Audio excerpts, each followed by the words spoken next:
guys, what is good? I hope you guys are good. Thank you so much for once again stopping back by. I really do hope that you can enjoy this week's video so that you can keep coming back for more.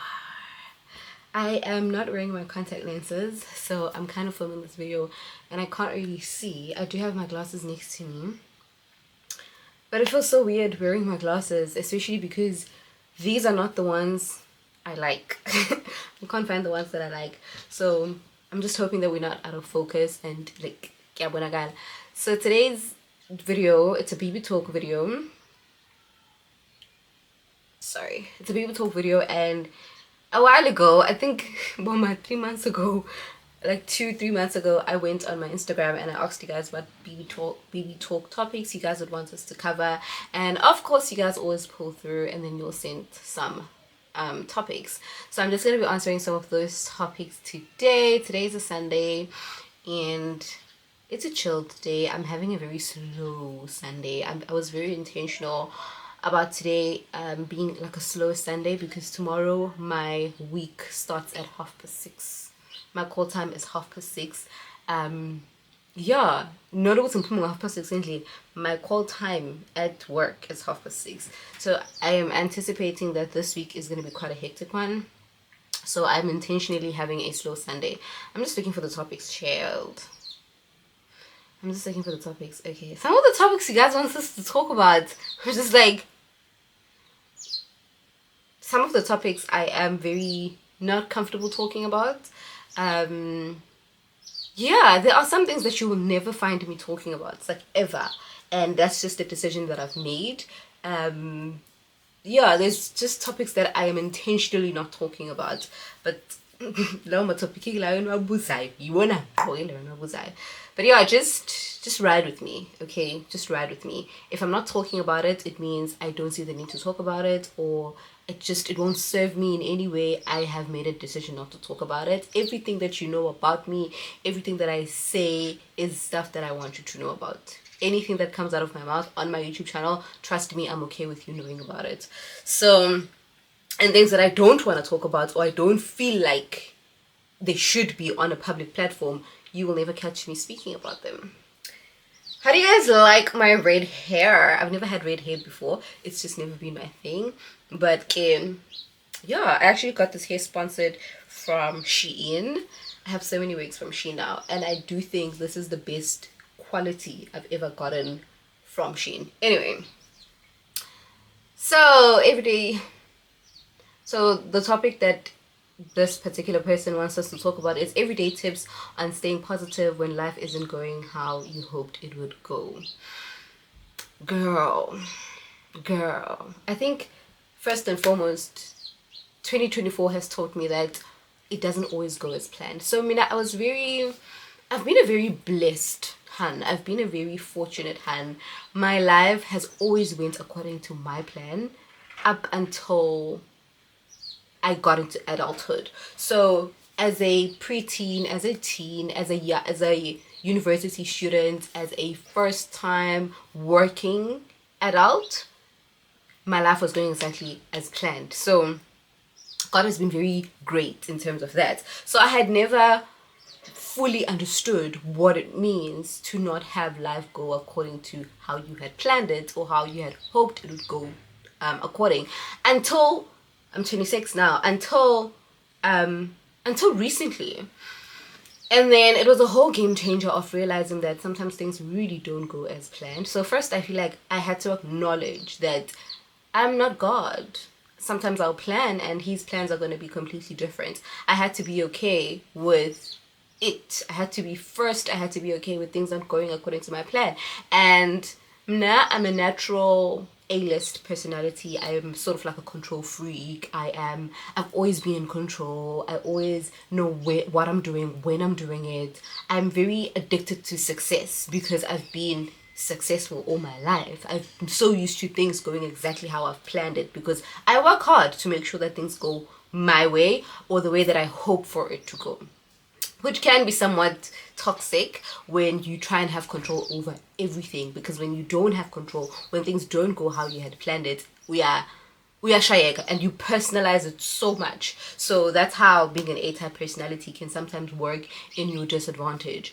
So the first thing for me was being okay with things not going to my plan, which was exceptionally hard, because what do you mean? Also, why is it not going according to my plan? Also, I've done everything right to make it go according to my plan. So what do you mean that the outcome that I had anticipated is not going to be it?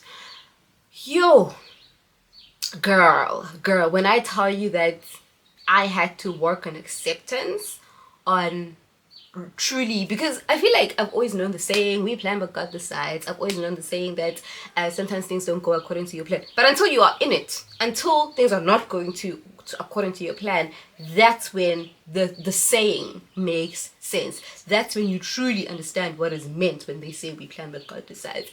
Yeah, and I think after the acceptance part was then just really working on my faith, because when things don't go according to your plan, that's all you have.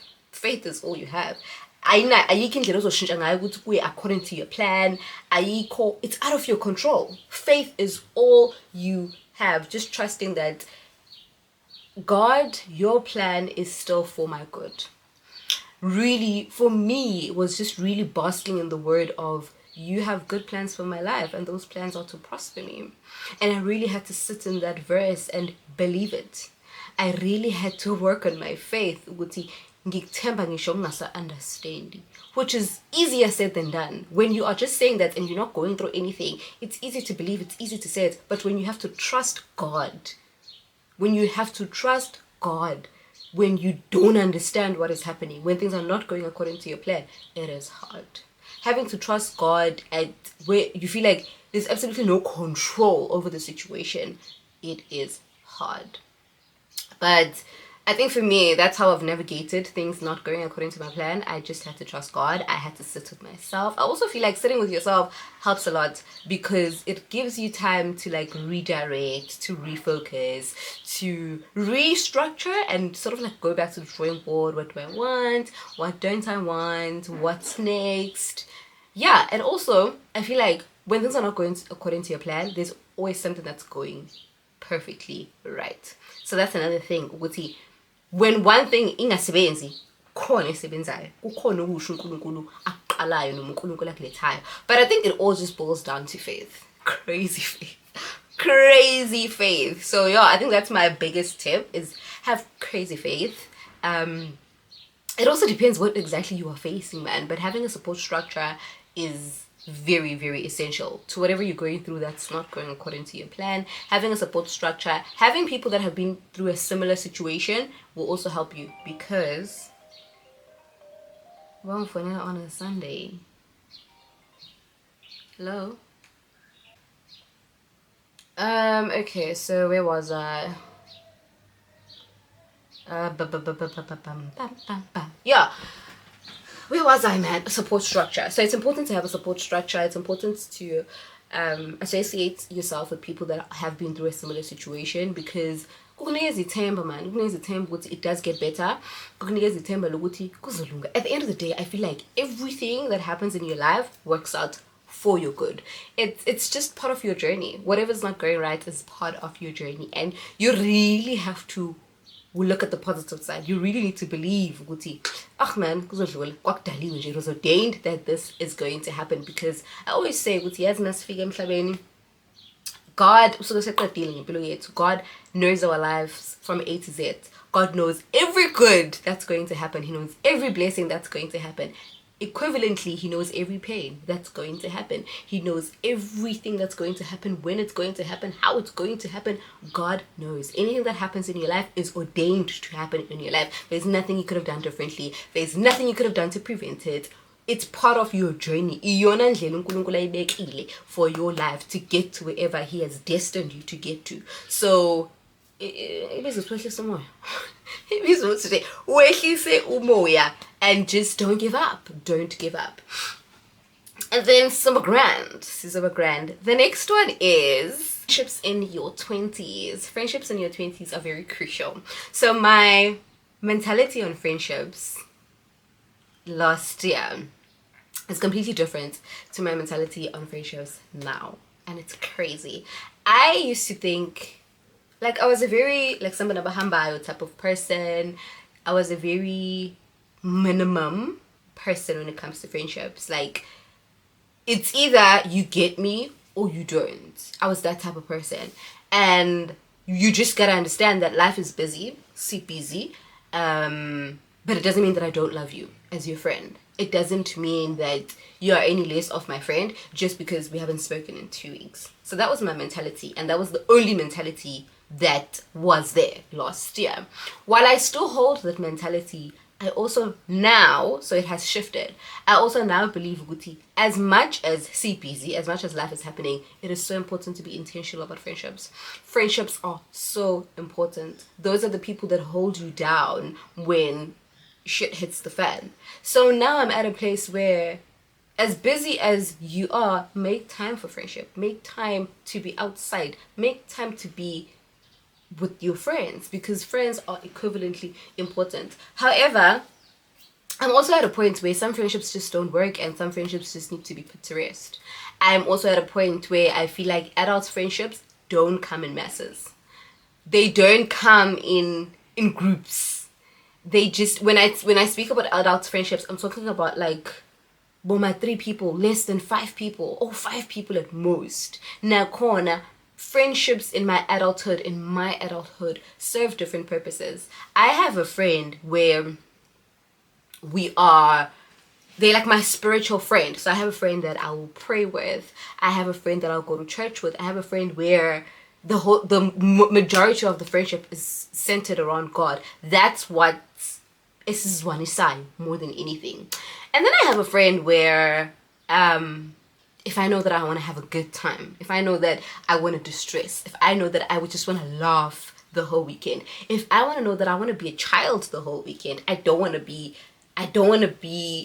think about my responsibilities. I don't want to think about being a mom. I just want to have a good time and look good the whole weekend. I have a friend for that. Not to say, Guti, my vibes friend is not my friend that I can talk to God about. Yes, but there's core things about friendships. Okay, you need to be a noble person, a good person, a respectful person. You need to believe in God. Those are like the basic principles that every friend that I have in my life should have. And then there are things as that join us as the friend.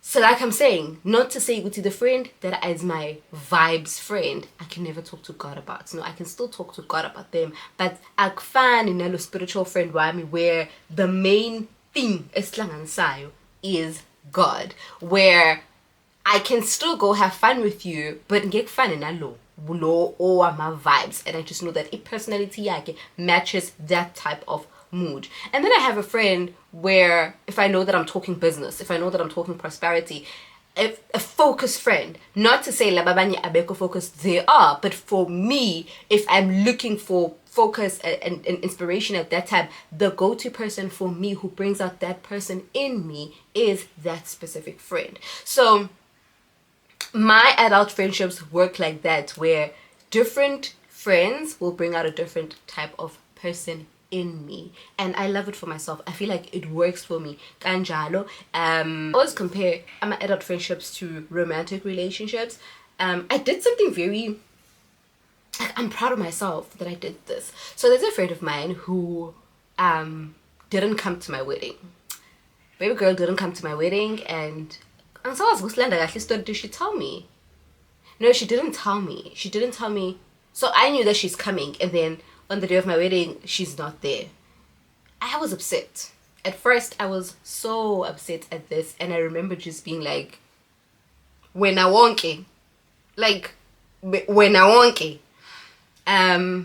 Fast forward, I think she tries to text me, and then I don't answer. Obviously, I'm a mad babe. I don't answer. She tries to call. I don't speak to her, but I don't delete her number. And then she finally gets the courage. I think a month later, she sends me, was it a voice note or a message, explaining why she couldn't make it. She was going through some stuff, family stuff, shapo. But my thing was, but you could have said, you didn't wake up on the morning of my wedding, the 26th of November, and then you knew probably a week before, or the beginning of the week, for me, it was the principle behind Watula. And you just Wang surprise on the. So I was mad at that. But what she did was she was accountable.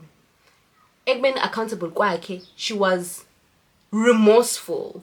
She apologized, she acknowledged her wrong, and my thing was, hey dude, at the end of the day it's done, it's okay, I forgive you. I just don't think we can ever be the same. I just don't think we can be cool again like that.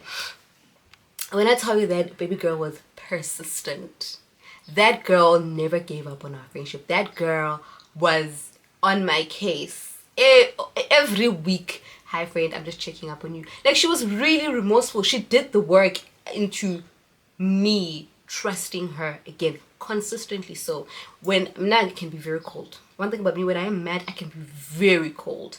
I was super cold to her, and she was so patient with me. I loved what she did. It showed a lot of emotional intelligence. I know I know I will do the work to repair the trust. I will do the work and contribute towards your healing. It wasn't a thing of saying so. And for me, that shifted the whole dynamic of adult friendships. If we can take our adult friendships so seriously, then we can make it. We can have lifelong friends. So fast forward, she kept on being consistent to a point where we're super close now. We've almost went back to normal. And I remember and so she was constantly apologizing at this point. Not why, but she was just acknowledging at how much she hurt me. And she was acknowledging why I am mad. She wasn't belittling me being mad. She didn't think I was being dramatic. She totally understood where I was coming from, and I appreciated that.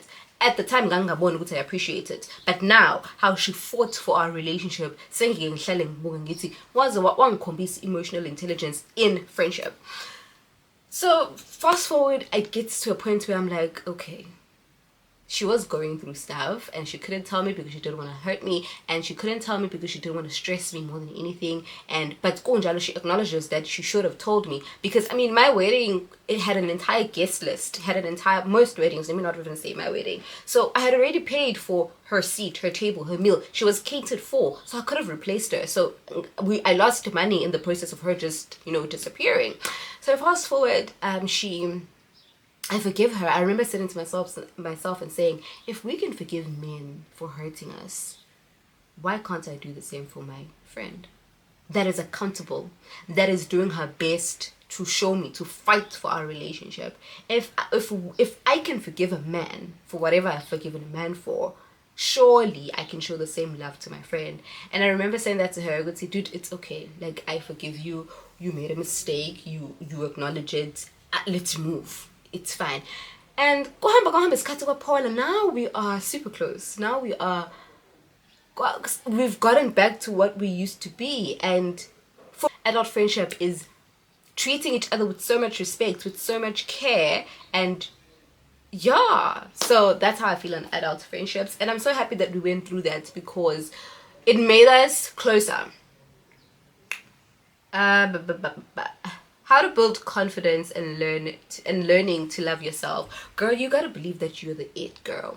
You gotta believe that you're the it girl. If not you, who? It is so important. I feel like self-love is the center of everything. If I can teach my child to love, I'm raising a girl child, obviously.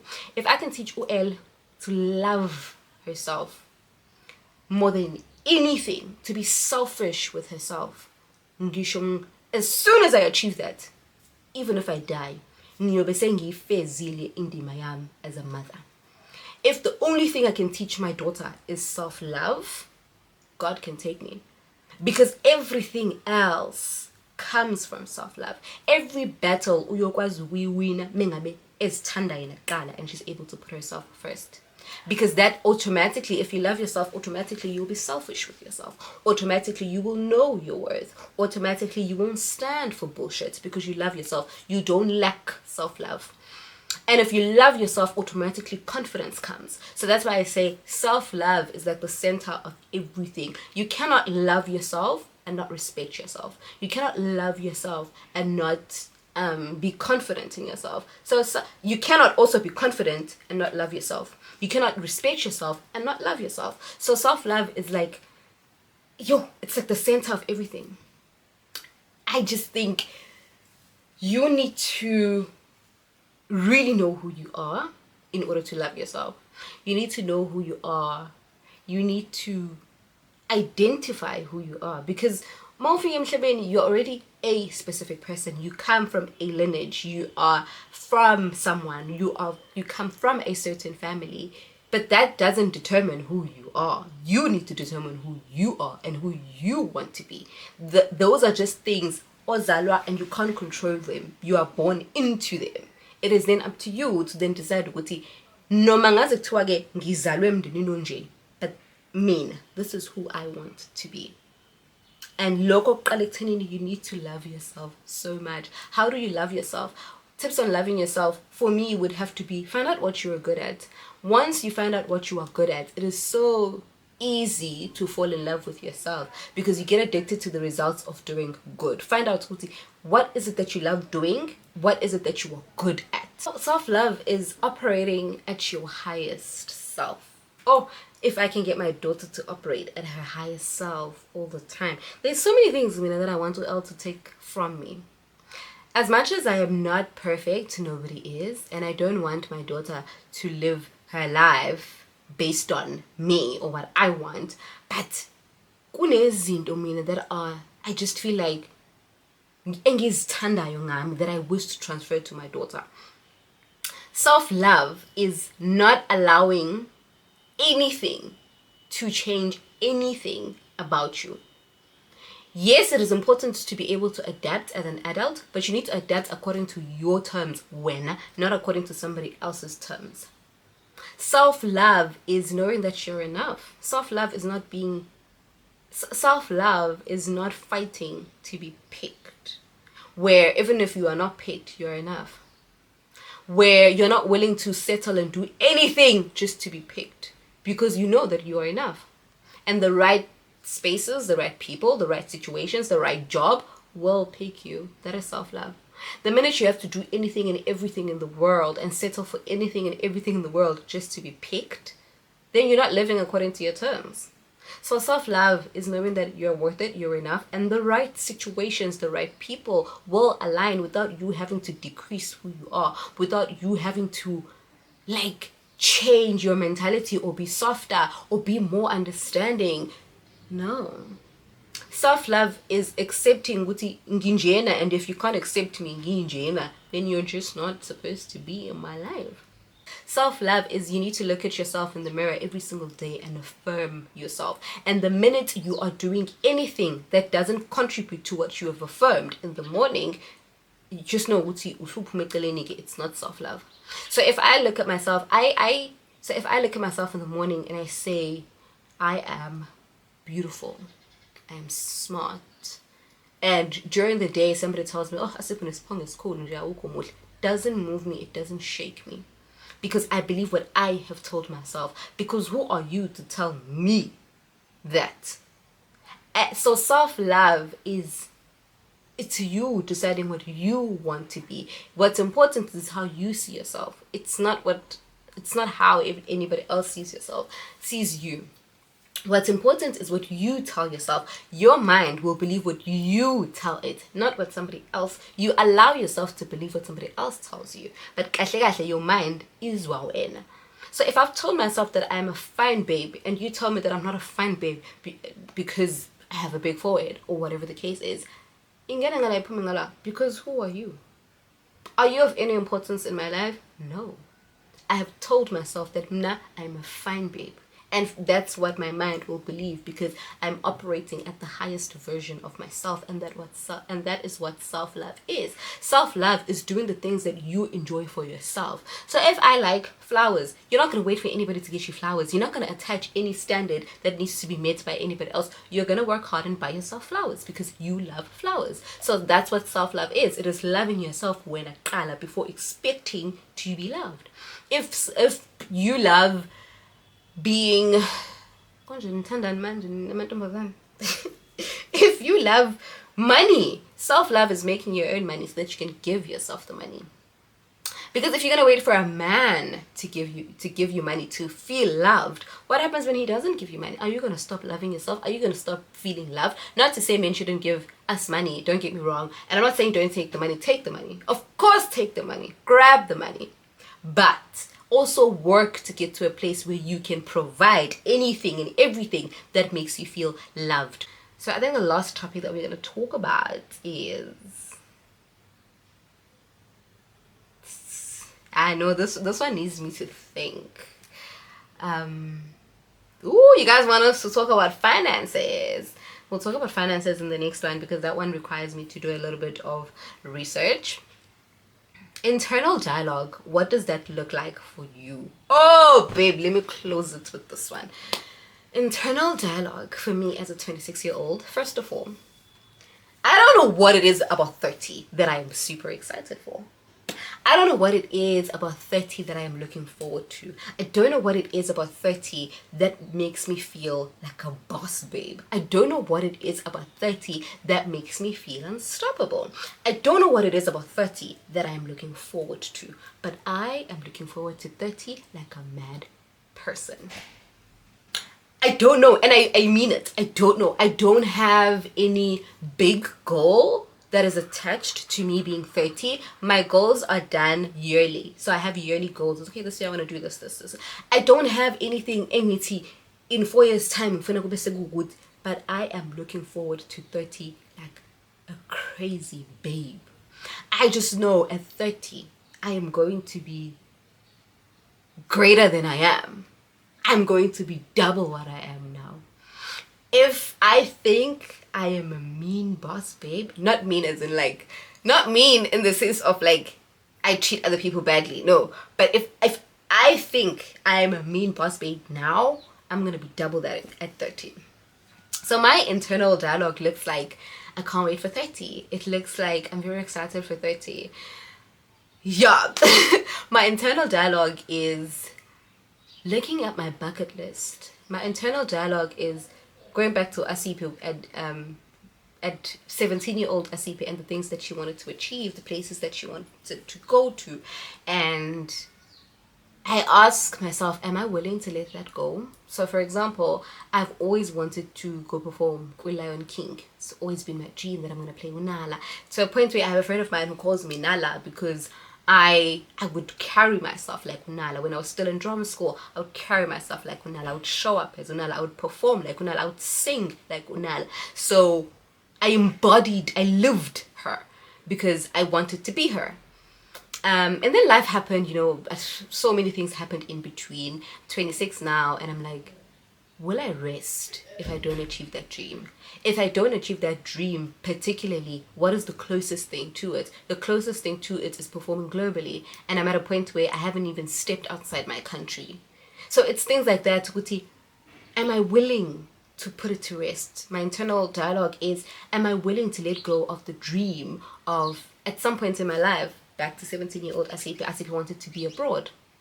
I thought I was going to go study abroad. I thought if I don't go study, I was going to live abroad. It's like living alone. For me, living alone was a bucket list of mine, and I did it. And the next thing was, I want to go out of the country. So now I'm like, okay, I'm a mom now. I have so many titles now. Am I willing to leave all my life now and sacrifice and leave and go abroad? What's going to happen to my family? Do I take my daughter with me? Do I leave her?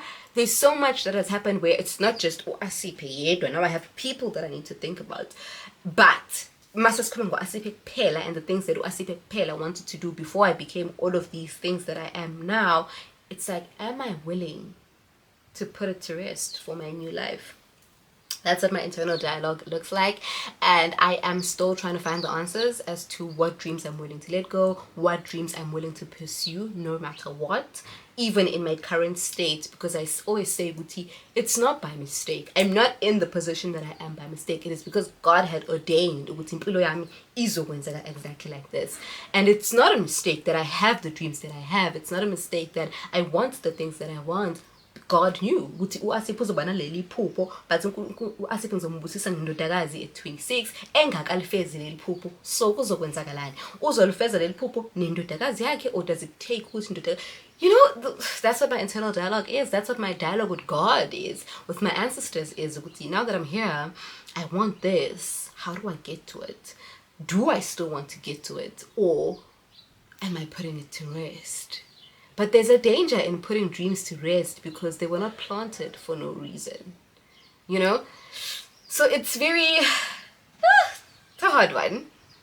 And I don't want to find myself living my life through my daughter, where now I'm pushing Moel to go study abroad because I didn't get the opportunity to, or I didn't work hard enough to, or I just simply gave up on that dream. Yet her dreams and her life is going to be completely different. Maybe she's not going to want that. Maybe she's going to be content with just being an SA. I want my daughter to live her life according to how she wants. That is why for me it's very important to do all the things that I want in my life, so that I don't project in Bulenak, so that I allow her to so that I don't want to live through her. I don't want to miss anything in Bulenyami, and now I want to live through her. So that's what my internal dialogue is. My internal dialogue is what's next. My internal dialogue is I am great and I'm not even half of what I see myself. My internal dialogue is I am meant for greater things. I'm not even halfway there. I am not even half the person I am working towards or want to be. My internal dialogue is, yes, some things haven't went how I have planned them to, but it doesn't change the greatness in me. There are things in me that can't be taken away. There are gifts that I embed that you just can't take them away. Nobody can. I can't even ignore them because they were planted in me for a reason. I can't even downgrade them. I can't even suppress them, even if I try, because I am destined to be great. My internal dialogue is constantly reminding myself that, and even at my lowest, where I just feel like, I'm a wounded lion, I'm bleeding. But then there's that voice, it's bleed again, wounded lion, when I felt you meant to be great. So I think that overall, I'm a very positive person. I'm a person who believes in themselves like crazy. So my internal dialogue, no matter what is going on in Bulwenyami, will always bring me to that, in the fact that, but mina nginkunzi. But mina nginkunzi. So that's what my internal dialogue is. My internal dialogue looks like being a very, oh, what a beautiful baby. But you cooked, Asipe. So I posted my daughter for the first time, Izolo, because we were doing an Ackerman's campaign. So I'm just reading the comments. Thank you so much for the engagement. If any one of my Instagrammers are also my YouTube family, my Emina Gentand, love my community to bits. Oh, Auntie Bael, Gentand Ufa. Gentanda Ufa. Where was I? Oh, damn. When I couldn't get anything, where was I? I forgot. What was I saying? Bengi in Kunzi, and then what was I talking about initially? The internal dialogues, being an intentional mom. Another very prominent dialogue in my head is, what type of mom do I want to be? I want to be a very present mom. I am a very present mom, and I am intentionally a present mom, and I want to keep it this way. I feel like mama is such a big factor in putting your boy or girl, but what is in my control is making sure that she knows that mom did it all for her. Mom was mom from day one. Mom has always been on her side. Mom will always be on her side. I'm a very intentional mother. My internal dialogue is, how will my daughter turn out? What are the contributions am I going to make as into how my daughter turns out? Because the umntwana develops in cognitive development stages. So what I mean by cognitive development is that every stage of a child's life requires different things. It requires different people. So my child, from birth till maybe 4-5, umntwana is completely dependent on abazali bakhe, and the environment. And those are the most crucial years of a child's life. What happens in a child's life then determines the next step of the child's life, determines the type of adult the child will be. So if a child was rejected, if a child was spoken down upon or not loved, that child will automatically become a people pleaser. That child will automatically be subjected to being bullied. That child would automatically have a lack of confidence. That child will automatically feel abandoned, and this abandonment issues will come out in different ways. So for me, it is very important to nurture these very primary stages of her life, because I know I will not raise an independent thinker. I will not raise a confident daughter. I will not raise a self-aware daughter if I don't get the first 4-5 years of her life right. At 12, if the early development stages were not nurtured properly. So that's why being present, being very intentional. I wake up next to my daughter every day and I tell her affirmations, because I tell her every day, you are beautiful, you are smart, you are loved, and you are prayed for. Because I need to instill that it's a cooler. At 3, she needs to know that she's beautiful. She needs to know that she's smart, so that the world doesn't tell her anything else that she has not heard from home. So that when she meets predators, things that are competitive from,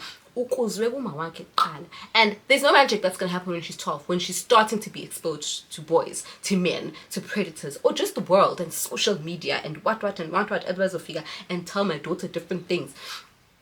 I need to build such a strong foundation that my child is unshakable, that even if I die,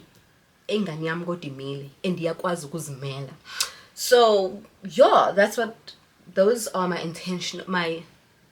internal dialogues. My other internal dialogue is my parents. I was having a conversation with my dad a while ago, and I realized that my dad is 63, and I realized that they are closer to death more than they have more years to live. And that's just a reality where I was like, damn, my parents are getting old, and these are like the last great years of their lives. And anything I still want to achieve, that I still want them to witness, it needs to be now. I realize that I'm racing against time in a way that I want to make them so happy. There's so many things that I still want to do for my parents that can't wait anymore. So my internal dialogue is, my parents are getting old, I need to bust a move, and everything that I wanted to do for them, now is the perfect time, because ilanga seliyashona. It's scary, but also that's the reality. Because I always say, if ungakaze uzushonelwe umzali or umntwana, usahlalela ubuhlungu obukhulu emhlabeni, because there's no greater, I can't imagine a greater pain than losing a parent. I can't imagine a greater pain than losing a child. I feel like losing a child, I have a certain percentage of it because I did experience a previous miscarriage, but it's a bit different because it was a miscarriage. I hadn't held my child before.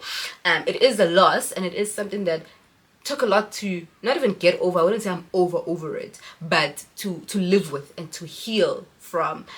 So I do have a percentage of what it's like to lose a child, but also not so much, because akufani umuntu osuke somgonile naphila naye wa adjust impilo ekhona. So mangabe usahlalele lobo buhlungu, thina sahlalele ubuhlungu bangempela empilweni lokungcwaba abazali bethu, I don't know, about that day, hi guys, angazi kokwenzakalana. But that's my internal dialogue. My internal dialogue is, I have a lot of goals to smash, and time is ticking. My internal dialogue is, I can't believe I'm this old. I remember being 20 and carefree. I can't believe I'm this old. I can't believe I have the problems that I have now. I can't believe I have the responsibilities that I have. Like, we're the adults. And every day is a realization, we are now the adults. Damn. I hope you guys enjoyed this video, and yeah, I hope you guys enjoyed this video. Thank you so much for watching, but for now, you definitely are a star. Bye.